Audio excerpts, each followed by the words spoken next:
Well, and I mean, so obviously your ventures have evolved over the years. I heard you mention on a podcast that the businesses that most entrepreneurs start are often drastically different from the ones that they eventually find themselves in. And you mentioned like Andy Frisella and yourself. Yeah. If you could briefly share just kind of your entrepreneurial journey and your evolution. Yeah. I'll do it by businesses. So that'll probably be easier. So first thing I did was I started an online training charity business.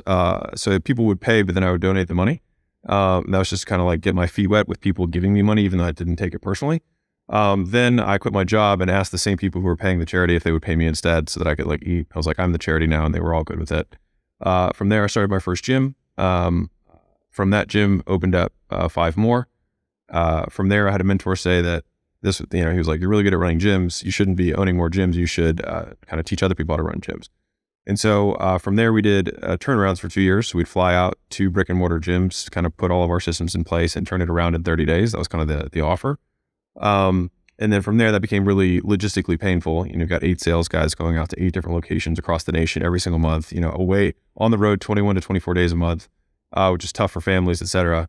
And so by a stroke of luck, there's a million very sad stories in between here, but by a stroke of luck, I was supposed to launch 6 or 8 gyms the next month, and we had decided to pivot to go direct to consumer selling weight loss because we were familiar with that. And I told the gym owners that we were supposed to launch that I wasn't going to do it, and one of the guys was like, "Hey, could you just show me what you're doing rather than flying out here?" And I was like, "Sure, how much?" And I just picked a really high number, and he said yes, and I was like, "Holy cow, that was pretty cool." And so then I told all the other guys the same thing, and they were like, "How much?" And I just kept increasing the number, and they all said it was fine. And then I called all the gyms I did the turnarounds for and said, "Remember that thing I did? Can I just license the model to you?" And they were like, "Yeah, that's fine." And so that's when we got into licensing. And so that was 2017. That was like April, May of 2017. And then it took off like a rocket. And so then 5,000 locations later, that's where Gym Launch is today. We started a supplement company in between there to sell through that distribution base. So that was e-commerce. And then we started Allen, which is a software company that worked leads for brick and mortar businesses. That was the next year after that, all selling to that same audience. And then in 2021, in December, we sold 2 of those companies. So Gym Launch and Prestige Labs to American Pacific Group, which is a private equity group out of San Francisco. And we sold that for 46.2. And then we sold the software company for an undisclosed amount to a strategic buyer. So we sold 75% of that in an all stock deal. And so from there, we started our family office, which is acquisition.com, which we started the day after we sold. And now we have, I think, 11 portfolio companies. And it's fascinating to me because I mean, looking back at that journey, I know you mentioned that there's several moments, and I mean, I've heard you describe some of them, some like the rock bottom moments of the people that, just either did not operate with integrity, the people that you would partner with, running out of money, even the way you start, $100 million offers, your book, just talking about that scenario. I mean, if you could speak to some of that, just because I think some of that is absent, in the story of adversity, right? That was an unrelatable recanting of events. Yeah, I mean, there were probably, there were many rock bottom moments, but I would say the 2 most famous of them, if stories can become famous, was when we switched out of the brick and mortar gyms and got into the turnaround business. The reason I made that move was because I was supposed to be opening more and more locations with a new partner. So I sold 5 and I opened a 6th with this kind of new model that was going to be like a launch and go model. And so the guy that I partnered with was like, "Hey, I'm really good at operating. You should, instead of doing these turnarounds, just open it, fill it, and then I'll just come behind you. And then every month you can open up 1 to 2 locations and own them all." And I was like, "That sounds great." He said, "But I have some financial, issues, and my credit's not good. So of course you'll personally guarantee the lease and front all the money." And I was like, "Of course, and I'll do the work too, of course." That's any nice guy would do that. And so everyone already knows where this goes. 6 weeks later, I crushed the launch of this new gym, and then I look at the bank account. Bank account's empty, and I put all the money from selling my gyms into that bank account too because I was young and I didn't understand how this worked. And so all the money that I'd had from the 5 years or 4 years of building my own gyms was gone. And so I just had this gym, and I was like, "Dude, what the hell?" And he said, "I know you've been skimming from the top of this business." And so that was just my share. And it never occurred to anything like that had ever occurred to me. And so I went to a mentor and he's like, just go line by line with him through the financials. Like maybe he's concerned or whatever. And so anyways, I went to him with all the financials highlighted line by line to show what every one of the expenses was. And then we brushed it off the table before we could even look at it. I was like, oh, okay, I just got completely scammed here. And so, yeah, I lost everything. And so that was the first time I lost everything. And then, that was when my to-be wife at the time, took me to her parents' house, which I got to meet her parents for the first time. Hey, here's this guy from the internet that I just left everything for. He's a real winner. He has nothing to his name, and we're going to start this business together. And so, she said, hey, we should keep doing this turnarounds, even though that this one didn't work out. The model's good. And so, she got all of her friends to quit their jobs, to do this with us. And so we were supposed to start on the 26th of December, which was 2016. And, on the 24th of December, I had done this big launch to kind of recoup money because that was how I knew how to make money. So I did a big launch and we had like $100,000 that was supposed to come to us. And then, but for whatever reason, the money wasn't coming. Like we were processing the credit cards and it just wasn't getting deposited. And it'd been almost like 3 weeks. I was like, what's going on?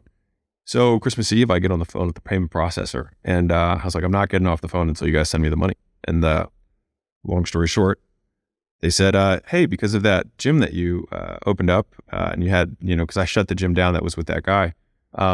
And I was doing launches in other locations. So I was running everything through a Southern California brick and mortar processor account, which I didn't know how this works. So I just figured, like, yeah, you just process money through the POS. And so I was making up memberships that didn't exist for gyms that I wasn't at.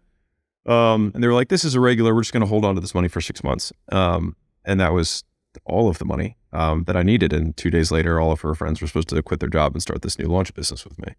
And so that was going to cost me $3,300 a day in advertising, hotels, airfare, rental cars, per diems for food, for this new launch and go model. And I had a credit card from when I had my gyms that still hadn't been canceled by Amex for $100,000 limit on it. And that's when I told Layla, I was like, hey, I think this could go really, really terribly wrong. And I think you would be justified in leaving me at this time. I'm like sitting in her parents' basement or, I'm like, you really should leave me right now. I don't think this is going well for me. And she said, I would sleep with you under a bridge if it came to that. And so, when she said that to me, it gave me whatever confidence, every guy could use. And I started, I spent $3,300 a day on a credit card and meanwhile, I still didn't have a way to process money. So we're spending $3,000 plus a day, selling 20 to 60, packages of fitness per day with all these sales guys. And I couldn't process the money. And so on the last day of the month, I finally got some processor to give me a $50,000 limit. If you're doing the math here, $3,300 a day does not add up to $50K. But the good news was I could process $50K a month, which meant that on the last day of January, I processed 50. On the first day of February, I processed 50. I got 2 more running. And so the 50 and 50 covered my $100,000 from the month before. And then I was still back at zero again. And so the next month I made like $20,000 or $30,000 in profit after costs.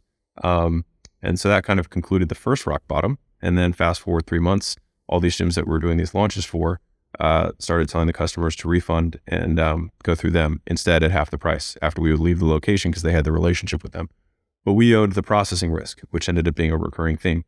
And so anyways, they told them to refund. And so that was, so I lost everything again, the little nut that I had saved up. And that was when I called the gym owners to say, hey, we're going to sell direct to consumer. I think maybe, I was telling Layla, I was like, I think maybe I'm out on this gym thing. Like something's not working and I just need to switch gears.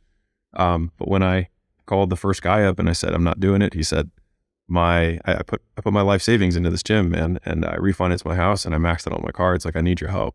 And so push came to shove and I said, fine, I'll show you how I fill gyms up and how my whole system works. I was like, but I'm not flying out there to save your ass if you can't sell. And he said, no, it's fine. And so he said, well, how much? And I said, $6,000, which at the time was the most money I could possibly imagine someone paying me. And he said, yes, in like 5 seconds. And I was like, holy shit. And I was dumbfounded. And so then I just grabbed a piece of cardboard. I was like, oh yeah, what card do you want to use? And then I, wrote it down and processed $6,000 in one transaction and had 7 more calls that day and ended up doing $60,000 in a single day.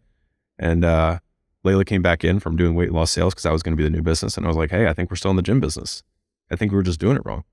And, she's like, wait, so we're back in gyms? And, it's like, yeah, we're back in gyms. And so from there, I called all the old gyms that we'd done the launches for, said, hey, remember that thing I just ripped $100,000 out of your location for? Want me to show you how I did it? And they said, sure. And then I sold them the thing. And then that was, so that's the slightly longer story of that with many many sadnesses taken out of that. That's During like that period of time, I also got a head-on collision into DUI. My mother was in the hospital. Like there was a lot of other things that were going on too, but it was a tough time for me.